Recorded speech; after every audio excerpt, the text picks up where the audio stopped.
Chapter 2. The Myth of the Quick Fix. Why most procrastination solutions fail. The allure of quick fixes. Understanding the appeal. Psychological comfort. Our brains crave the immediate hit of accomplishment. When you download that new productivity app or commit to waking up at 5 a.m. starting tomorrow, something shifts. You feel productive right now without actually doing the work. This isn't weakness. This is your brain doing exactly what evolution designed it to do. Seek the fastest route to feeling better. The neuroscience here is straightforward. Your brain's reward system releases dopamine when you anticipate a positive outcome, not just when you achieve it. The moment you decide to try a new anti-procrastination strategy, your brain floods with this feel-good chemical. You experience relief from the discomfort of facing your actual task, and you get the bonus reward of feeling like you're taking action. It's a perfect storm of psychological comfort that requires zero follow-through. This explains why quick fixes feel so compelling in the moment of choosing them. You're not just seeking a solution to procrastination, you're seeking immediate relief from the anxiety procrastination creates. The promise of a simple answer soothes that anxiety instantly, even if the solution itself never gets implemented. I've watched this pattern in myself countless times. The genuine excitement of discovering a game-changing technique, followed by the quiet fade as real-life complexity resurfaces. Short-term thinking dominates when we're overwhelmed. Your prefrontal cortex, the part of your brain responsible for long-term planning and rational decision-making, gets overridden by the limbic system, which operates on emotion and immediate gratification. When you're stressed about a looming deadline or frustrated by your own patterns of delay, your brain's priority shifts from sustainable solutions to immediate comfort. Quick fixes deliver that comfort on demand, which is precisely why they're so seductive and precisely why they fail. Understanding this mechanism doesn't make you immune to it, but it does give you a fighting chance. When you feel that surge of excitement about a new productivity hack, you can pause and ask, am I responding to the promise of real change, or am I just seeking relief from discomfort? That distinction matters because one leads to temporary emotional management, while the other opens the door to the kind of dedicated, time-intensive work that actually transforms behavior. The appeal of quick fixes isn't a character flaw. It's a predictable response to how your brain processes stress, reward, and the gap between where you are and where you want to be. Recognizing this pattern is the first step toward choosing differently. Societal influences. We don't develop these patterns in isolation. The culture surrounding us actively cultivates our hunger for instant solutions, then profits from it.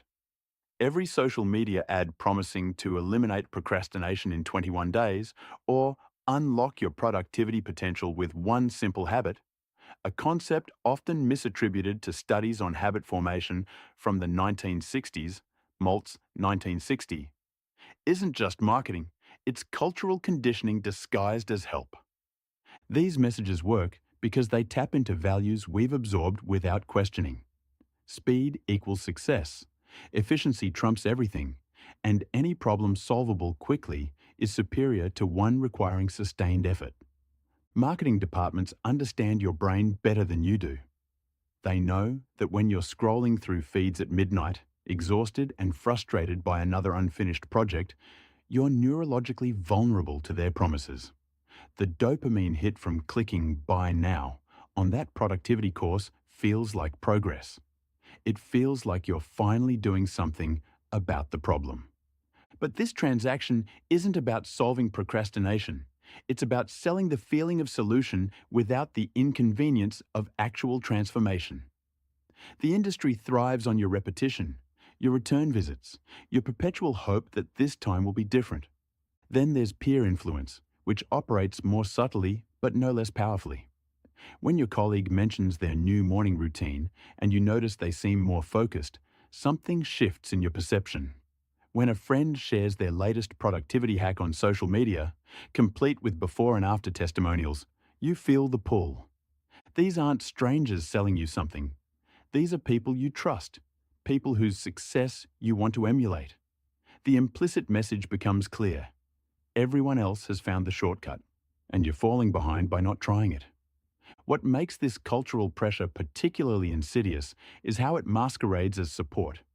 Self-help communities, productivity influencers, and motivational speakers often frame their quick-fix solutions as empowerment. They're not manipulating you. They're liberating you from the complexity that's been holding you back. This reframing makes resistance feel like self-sabotage. If the solution is truly this simple and you still can't make it work, the problem must be you. This creates a shame loop that drives you back to the next quick fix, perpetuating the cycle. Recognizing these external forces doesn't make you immune to them, but it does create space for a critical question. Whose values am I serving when I chase speed over sustainability? The culture will continue offering shortcuts. Your task is learning to recognize when those shortcuts are leading you away from the transformation you actually need. Emotional triggers.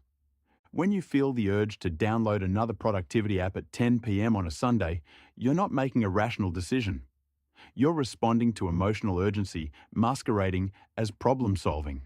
The anxiety that's been building all day about the presentation you haven't started, the report that's now 3 days overdue, the inbox that's grown to 247 unread messages, that anxiety demands relief. The quick fix promises immediate emotional regulation, not lasting behavioral change. You know this intellectually. But in that moment, the distinction doesn't matter. Anxiety operates on a shortened timeline. It collapses your ability to think in weeks or months, compressing everything into the desperate present tense of right now. Research by Dr. Deen Secco at Carleton University, often in collaboration with Dr. Fuskia Sirowa, demonstrates that procrastinators consistently prioritize mood repair over task completion, choosing actions that make them feel better immediately, even when those actions undermine their long-term goals. The quick fix becomes emotionally irresistible because it offers the sensation of control when everything else feels chaotic. Purchasing that course, downloading that template, committing to that system, each action triggers a small dopamine release that temporarily soothes the distress. You haven't solved the problem, but you've successfully managed the feeling. Fear of failure intensifies this pattern in ways that aren't always obvious. When you're terrified that starting the actual work will expose your inadequacy, the quick fix serves a dual purpose. It creates the appearance of productive action while allowing you to continue avoiding the real task. I watched this play out repeatedly with my teams. Brilliant engineers who would spend hours researching the perfect project management methodology rather than confronting the difficult conversation they needed to have with a stakeholder. The research felt productive, even virtuous, but it was sophisticated avoidance dressed in the language of optimization. They weren't preparing to act. They were postponing the moment when action would reveal their vulnerability. The desire for control adds another dimension. Procrastination creates a profound sense of powerlessness. You want to work, you intend to work, yet somehow you don't. Quick fixes promise to restore that lost agency through external structure. If you just follow the right system, apply the correct framework, implement the proven technique, your wayward motivation will finally comply. This fantasy of control through method is seductive precisely because it bypasses the uncomfortable truth. Lasting change requires tolerating uncertainty, discomfort, and the messy, non-linear reality of behavioral transformation. Managing these emotional states doesn't mean eliminating them. Anxiety, fear, and the need for control are legitimate responses to challenging circumstances. But recognizing them as emotional experiences, rather than factual assessments of what you need, creates crucial distance. When you notice yourself reaching for a solution at midnight, pause. Ask what you're actually trying to regulate. Is it the work itself, or the feeling the work provokes? That distinction determines whether you're addressing the problem or just managing its symptoms. The science of sustainable change. What really works? Understanding behavioral change. The neuroscience of behavioral change reveals something most productivity advice ignores. Your brain actively resists transformation, not from weakness, but from its fundamental design to conserve energy and protect you from perceived threats. When you attempt to change an established pattern, your prefrontal cortex, responsible for planning and self-control, battles against your limbic system, which prioritizes immediate comfort and safety. This isn't a character flaw, it's neurological architecture that kept our ancestors alive, but now manifests as the voice insisting you check email instead of confronting that difficult project. Habit formation operates through a three-part loop: cue, routine, reward.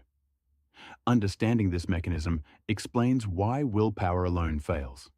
You're trying to overpower an automated system with conscious effort, which depletes rapidly. The basal ganglia, deep in your brain's core, encodes these patterns so efficiently that they eventually run without conscious input. Breaking procrastination requires interrupting this loop at the cue phase, not relying on sheer determination during the routine. Research in neuroplasticity demonstrates that lasting change demands repeated, consistent practice over extended periods. Your neural pathways strengthen through use, literally rewiring your brain's structure. This biological reality explains why quick fixes inevitably fail. They attempt to override years of reinforced patterns with days of effort.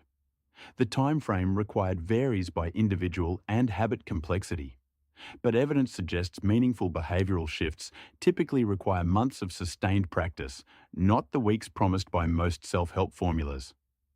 The concept of cognitive load illuminates another critical factor. Your working memory can hold roughly 4 chunks of information simultaneously. When you force yourself to make repeated decisions, should I start now? Which task first? Do I have everything I need? You exhaust the mental resources required for actual work. This explains the paradox where thinking about the task becomes more draining than doing it. Reduction of decision points through systematic planning isn't laziness, it's strategic resource management. Fear networks in the amygdala activate when you contemplate tasks associated with previous failure or judgment, triggering genuine physiological stress responses indistinguishable from physical danger. Your procrastination isn't irrational. It's your nervous system's logical response to perceived threat. Emotional regulation strategies that acknowledge and address these fear responses prove far more effective than attempts to simply push through resistance. Self-determination theory identifies 3 psychological needs driving sustainable motivation: autonomy, competence, and relatedness. Systems that ignore these needs produce compliance at best, rebellion at worst. When your approach to procrastination strips away choice, highlights incompetence, or isolates you from support, you're working against fundamental human psychology. Sustainable change integrates these elements rather than demanding you transcend them through discipline. The gap between intention and action narrows not through increased willpower, but through what researchers call implementation intentions, specific if-then plans that bypass the need for in-the-moment decision-making. This approach works because it delegates the initiation of behavior to environmental cues rather than relying on your fluctuating motivation and energy levels. Incremental progress strategies. Building sustainable change requires organizing these neurological insights into concrete daily practice. The following framework translates research into actions you can implement without overwhelming your cognitive load. Start with trigger identification. Before attempting any behavioral modification, spend 1 week simply recording when procrastination occurs without judgment. Note the time, the task you're avoiding, and the specific feeling preceding the delay. This data reveals patterns your conscious mind misses, perhaps every Monday morning, perhaps whenever a task involves potential criticism. You're not fixing anything yet. You're gathering intelligence about how your particular brain responds to specific conditions. Design implementation intentions using the if-then structure, researchers have validated across a robust body of research, including a meta-analysis of 94 studies, Gollwitzer and Sheeran, 2006. Instead of, "I'll work on the report tomorrow," construct, If it's 9 a.m. on Tuesday, then I will open the project file and write one paragraph. The specificity bypasses decision-making entirely. Your brain doesn't need to debate whether conditions are right or motivation sufficient. The cue triggers the behavior automatically once the pattern establishes itself. Reduce friction for desired behaviors while increasing it for avoidance patterns. If you consistently delay writing tasks, close all browser tabs the night before and open only the document you need. Leave your phone in another room. These aren't willpower strategies. They're environmental designs that make the desired action the path of least resistance. Conversely, add steps to procrastination behaviors. Log out of social media so accessing it requires conscious login rather than automatic scroll. Create what behavioral scientists call commitment devices, external structures that make following through easier than backing out. Schedule specific work sessions with a colleague who expects your presence. Use tools that block distracting websites during designated hours. Announce deadlines to someone who will follow up. These mechanisms don't reflect weakness. They acknowledge that your future self, facing immediate discomfort, needs present support. Track small victories with the same attention you've historically given to failures. Neuroscience confirms that your brain strengthens pathways through attention and repetition. When you complete even 15 minutes of previously avoided work, note it explicitly. This isn't empty self-congratulation. It's deliberately reinforcing the neural connections you're building. Build recovery protocols into your system from the beginning. When you inevitably skip a planned session or revert to old patterns, have a predetermined response. Return to the next scheduled implementation intention without self-criticism. Research consistently shows that shame and self-judgment activate stress responses, making procrastination more likely rather than less. Sirois, 2010. Review and adjust weekly. What worked? What didn't? Which triggers remain problematic? Sustainable change isn't finding the perfect system. It's developing the capacity to observe your patterns and refine your approach based on evidence rather than aspiration. This meta skill, noticing what actually happens versus what you wish would happen, ultimately matters more than any specific technique. Harnessing emotional intelligence. Procrastination isn't just a behavioral problem. At its core, it's an emotional regulation issue. When you delay starting a task or abandon it halfway through, you're not actually avoiding the work itself. You're managing uncomfortable feelings. Anxiety about the outcome, dread of tedious labor, fear that you'll fall short of expectations. Procrastination offers temporary relief from these states, which is precisely why it's so persistent and difficult to overcome through willpower alone.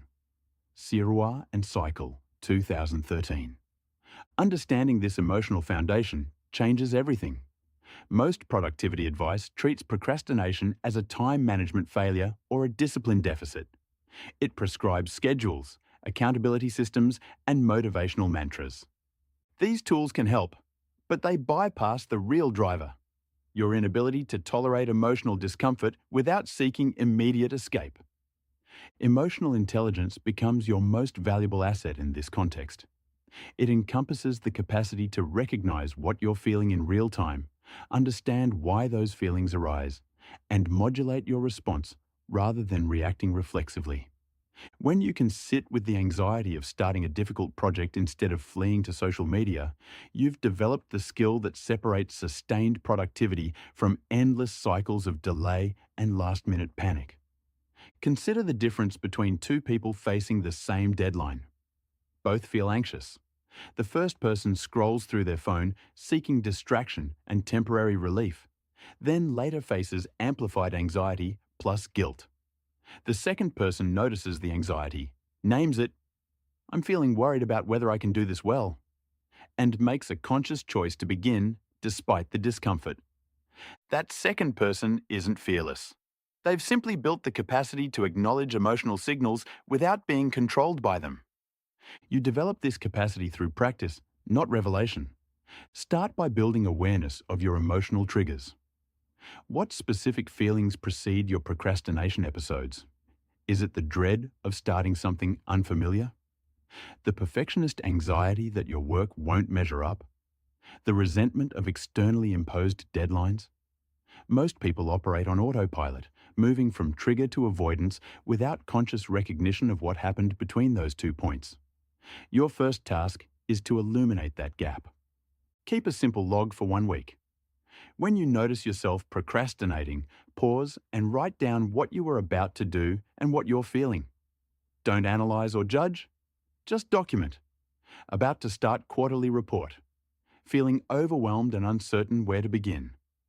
After 7 days, patterns will emerge. You'll likely find that 2 or 3 core emotional states account for most of your delays. Once you've identified your triggers, practice emotional labeling in the moment. When that familiar feeling arises, name it explicitly. I'm feeling anxious about this presentation. This simple act engages your prefrontal cortex and creates psychological distance from the emotion itself.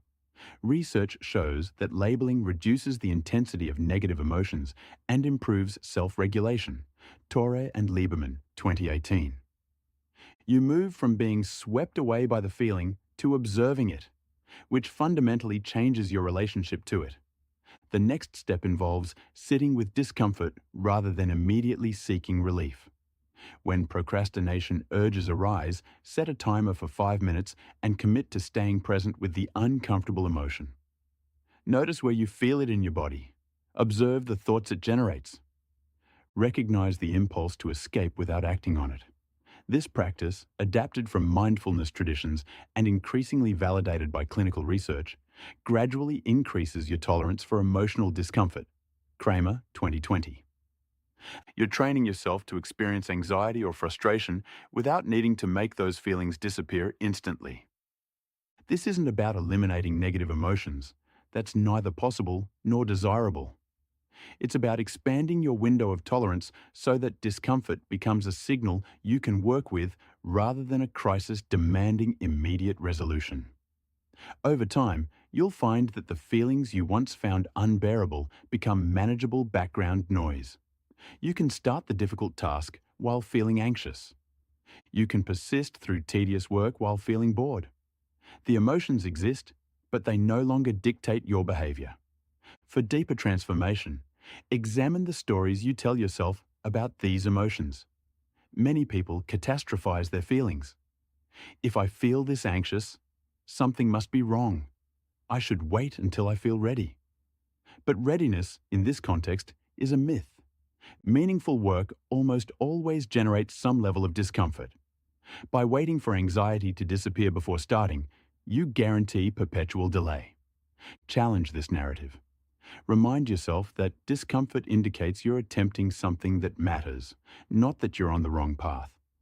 Building emotional intelligence also means developing self-compassion alongside self-awareness. When you do procrastinate, and you will, respond with curiosity rather than condemnation. What was happening emotionally? What need were you trying to meet through avoidance? What might you do differently next time? This approach, grounded in both psychological research and my own hard-won experience managing teams and projects, transforms setbacks into learning opportunities rather than evidence of personal failure. You're conducting a long-term experiment in behavior change, and every data point, including the frustrating ones, contributes to your eventual breakthrough. Real-world application techniques. Progress compounds through repetition, not revelation. You won't wake up one morning transformed into someone who never procrastinates. What happens instead is less dramatic, but far more reliable. Each time you notice the urge to avoid, name the emotion driving it, and choose to begin anyway, you strengthen neural pathways that make the next iteration slightly easier. This is how sustainable change actually works. Incrementally, imperfectly, and often invisibly, until you look back and realize you've been tackling difficult tasks without the paralyzing dread that once defined your relationship to them. Expect setbacks, because they're not aberrations from the path. They are the path. After 2 decades managing complex projects and large teams, I can tell you with absolute certainty that no one maintains perfect consistency. You'll have days when emotional regulation fails completely. when you revert to scrolling or busy work, despite recognizing exactly what you're doing. These moments don't erase your progress. They're data points showing you which contexts or emotional states still overwhelm your capacity. The question isn't whether you'll stumble, but whether you'll respond with curiosity or condemnation. Most people abandon new approaches after their first failure because they mistake a lapse for total collapse. They internalize perfectionist logic. If I can't do this flawlessly, the whole system must be broken. But progress doesn't require perfection. It requires showing up repeatedly, even after disappointing yourself. When you procrastinate after a week of relative discipline, you haven't failed. You've identified a circumstance that exceeded your current capacity.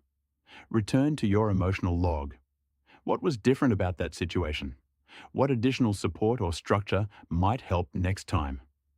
The most common obstacle isn't technique. It's premature abandonment. You implement emotional labeling and distress tolerance for 10 days, then hit a particularly difficult project and revert completely to old patterns. Shame floods in. You decide the approach doesn't work for you. But 10 days represents early adaptation, not mastery. Would you expect to build meaningful strength after 10 days at the gym? Behavioral change operates on similar timescales. The neural pathways governing emotional regulation and habit formation require significant, repeated practice to solidify, with research suggesting that the time for a new behavior to become automatic can range from 18 to 254 days, averaging around 66 days, depending on the individual and the complexity of the habit. Lally, 2010. Build accountability structures that assume imperfection rather than demand consistency. Share your goals with someone who understands your developing capacity, not demonstrating competence. Schedule weekly check-ins focused not on whether you succeeded perfectly, but on what you learned about your triggers and responses. When that difficult project derails your progress, you'll have a scheduled conversation where you examine what happened rather than spiraling into self-recrimination alone. Small wins matter more than you think. When you start a task while feeling anxious instead of waiting for readiness, that's a genuine victory worth acknowledging. When you notice the procrastination urge and pause to name the emotion before acting on it, you've exercised the exact skill that eventually breaks the cycle.